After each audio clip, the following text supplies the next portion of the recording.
And for us, we define interoperability, and for a technology company, it's probably strange for us to say this, but for us, interoperability starts at the system level. It then goes on to the organizational level, then it flows through to the technical level. So for us, where there is a way, where there is a will, then the technical issues will be resolved. So where did the idea for DACA come from? It actually came from my personal experience and my personal background in the mobile industry. Back in the mid-80s, when the techies came up with digital mobile services, presented it to the networks, got a mind of its own, to the networks and to the providers and to the marketplace. Everywhere went, great, we can use mobiles anywhere, we can do all these fantastic things because it's now digital. And then we said, well, how's it going to do that then? Well, that's for you to work out. You're the market. And we said, no, we can't. We need to go away and work it out. So around that time, there was an organization coming together that eventually became what is still in existence today, which is called the GSMA, Global System for Mobile Association. Again, lovely acronym, but basically it was a coming together of all the stakeholders in the mobile market that recognized the only way they were going to adopt and exploit this wonderful new digital technology globally was to come together in a practical way, sit in darkened rooms like I did many times, and work through the issues practically and come up with the answers. And so it came from my background. Was also a colleague of mine at ADI around the same time frame, was included in the digital broadcasting, digital TV, was involved in the broadcasting industry. And again, around that time, a wonderful world of digital TV broadcasting, hosting came along. And they set up a similar organization called DVB. Again, it was coming together of all stakeholders across that marketplace to work through all the issues as how it could be exploited and adopted commercially, operationally, systematically. So that was the sort of the background idea that we came up with to launch DACA. So it was soft launched last year, having done some background work within this, the scope of the Dallas project. We're now up to somewhere near 350 members. So we've grown quite well organically, given that we've done no hard sell on it yet, other than me standing up here today and saying, I'm hoping to get more members after today. So what is DACA all around? I'm quite sure nobody can read that in the room. But basically, I will just read out what our vision is, if it'll keep still. So basically, our vision is a world in which health and care is centered around the individual, delivered using the most appropriate technology.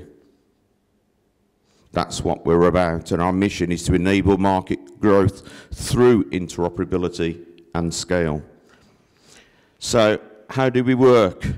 Again, not sure people will be able to see this, but basically on the left-hand side of this slide, you will see there that we're, as I said earlier, we're about representing the whole market.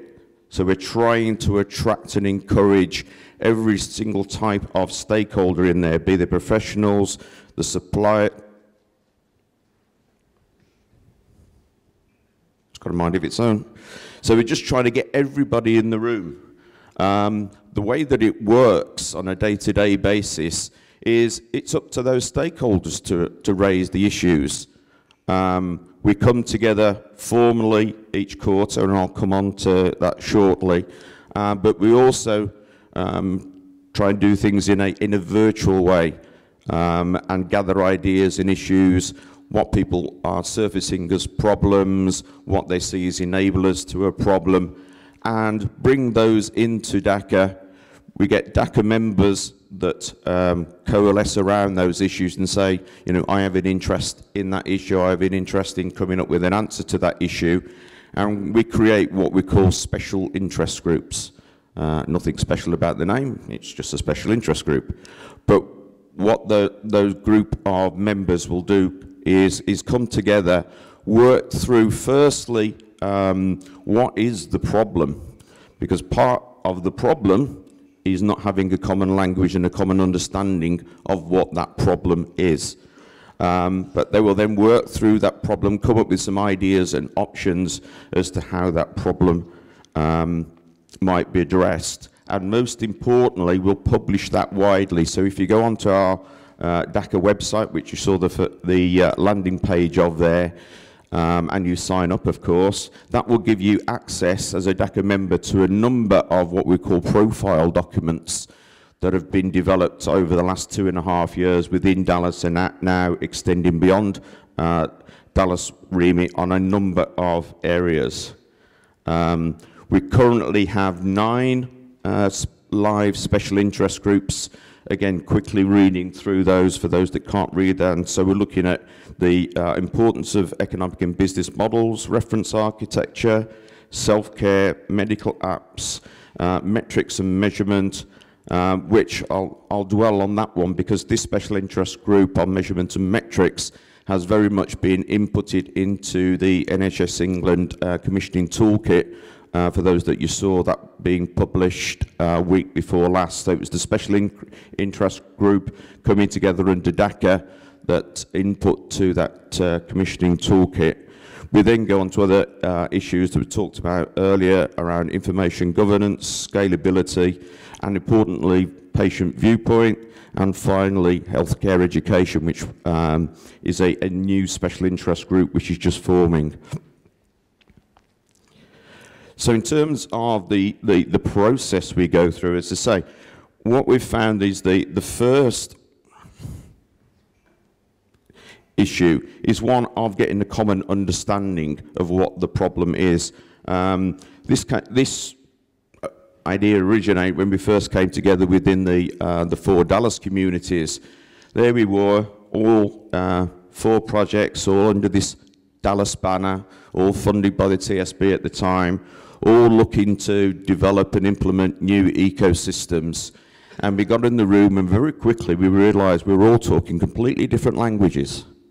So we spent, I think, Dave, weeks, months actually coming to that common understanding of what it was we were actually talking about and what was we were actually doing. It wasn't that we were then going to look to build one single ecosystem. It was just that when we were talking to each other about what we were trying to do and what problems we were having and how we were overcoming those problems, we were actually talking importantly on that common language. That then leads into an innovation phase, which is, right, okay, now we've got a common understanding and a common definition of the problem.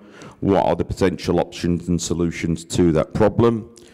We will then go out and test and pilot those solutions to actually validate whether they work through a system of measurement. And then, as I said, most importantly for us, we will publicise them as widely as we can to get maximum impact from what we're doing.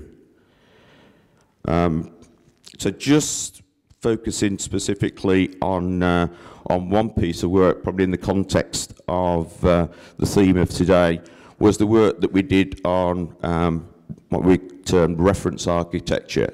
Again, this was about looking initially across the 4 Dallas communities, what they were trying to do from a system, from an organisation, and from a technical perspective, and get some ideas, some visuals around what that reference architecture might look like.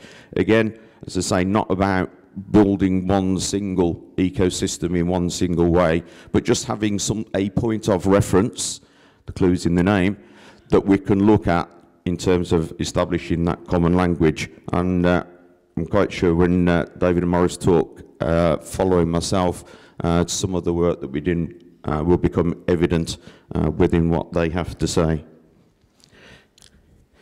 So, moving on to how can you get involved. As I mentioned earlier, what we are doing is each quarter we are having what we call a DACA Day.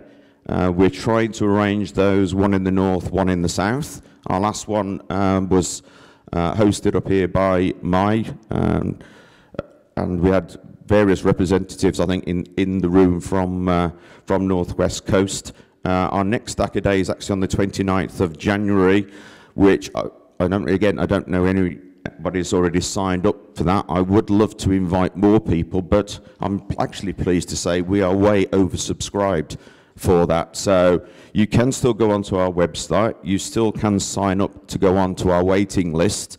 You may be lucky and get along, but don't rely on that in getting involved. Get onto our website, sign up as members, get yourselves involved and see how you contribute to what we're doing. Thank you.